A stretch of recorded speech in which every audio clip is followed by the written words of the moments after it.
Welcome to Insurgency Sandstorm, the hardcore tactical shooter with a focus on atmosphere, teamwork, high lethality gunplay, and intense firefights.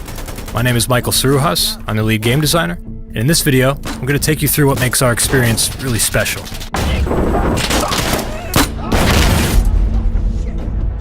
Insurgency Sandstorm offers both cooperative and player versus player experiences across a wide variety of maps and layouts.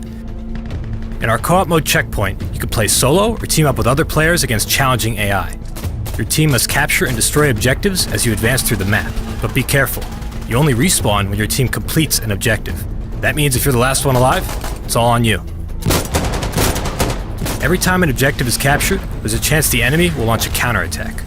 Whoever just captured now needs to defend their new position until the attack ends and their team finally respawns.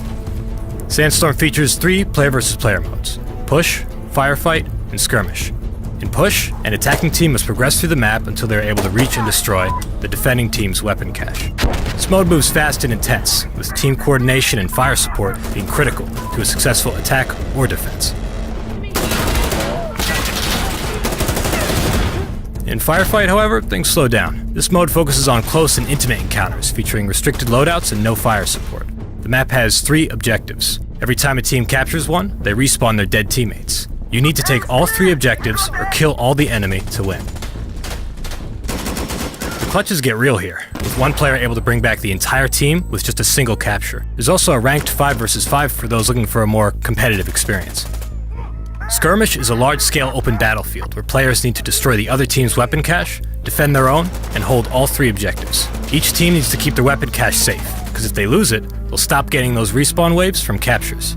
Skirmish also features vehicles, which can be used to quickly get on point or lock down key positions. They have MGs that chew through walls and flesh alike, and because of their shields, they can be really tough to take down without explosives.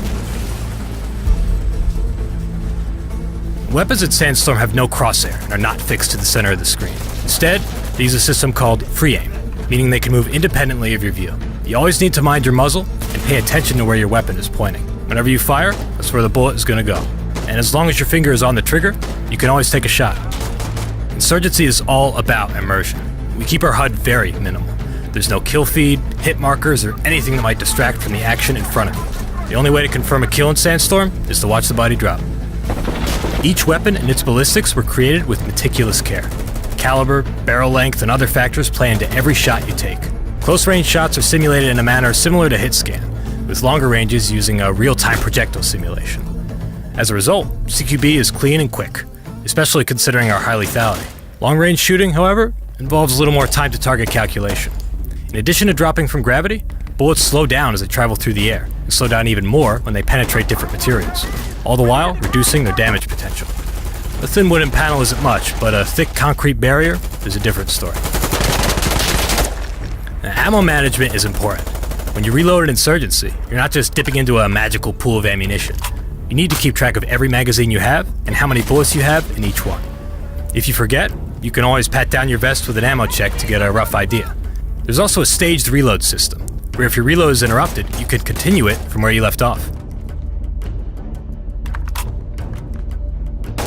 You can also drop your magazine during a reload in order to reload faster. This is great for an emergency situation, or just whenever the mag is empty.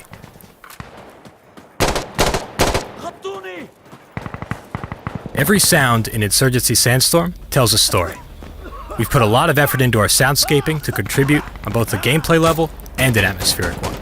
Every gunshot, explosion, call-out, artillery shell, helicopter rotor, and footstep have been carefully created to realistically take into account distance, location, and occlusion.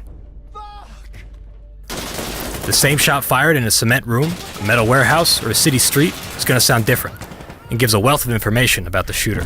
What weapon are they using? Are they moving? How far away are they? What part of the room are they hiding in?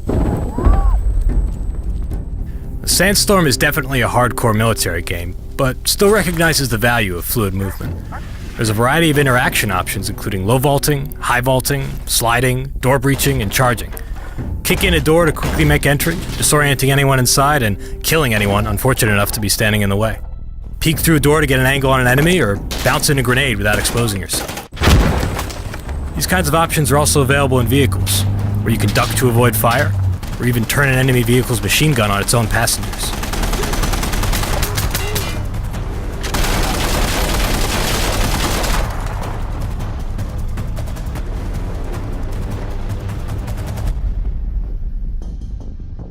Sandstorm features a large class selection, each with its own weapons, equipment, and abilities. Weapons are never unlocked. They're all right there from the start. The weapons available to you depend on your class. All your gear is purchased using a limited amount of supply points, and everything you carry has weight to it. This means that every choice has a cost. Go light with no armor and an SMG to run fast and get on objective quickly, or get strapped with heavy armor and extra ammo to clear indoor areas. The Demolitions class can bring explosives to take out vehicles or hold up groups of enemies, while the Marksman could take high-powered rifles for long-range engagements. The Commander and Observer classes can work together to bring powerful fire support to the field.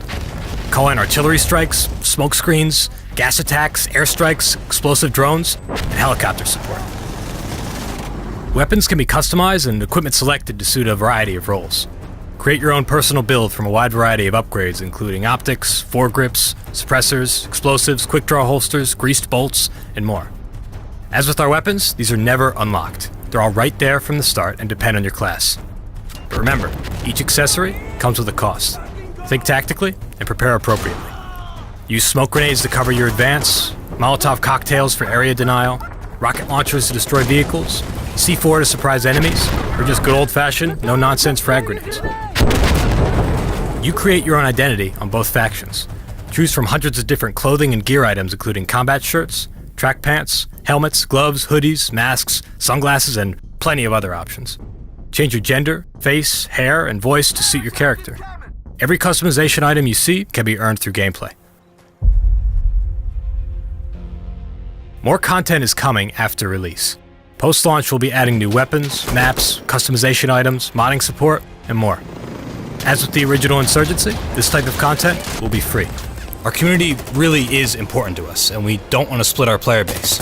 We want everyone who owns Sandstorm to experience these updates. We hope you enjoyed this overview of Insurgency Sandstorm's features and mechanics, and we look forward to seeing you in the servers on release December 12th.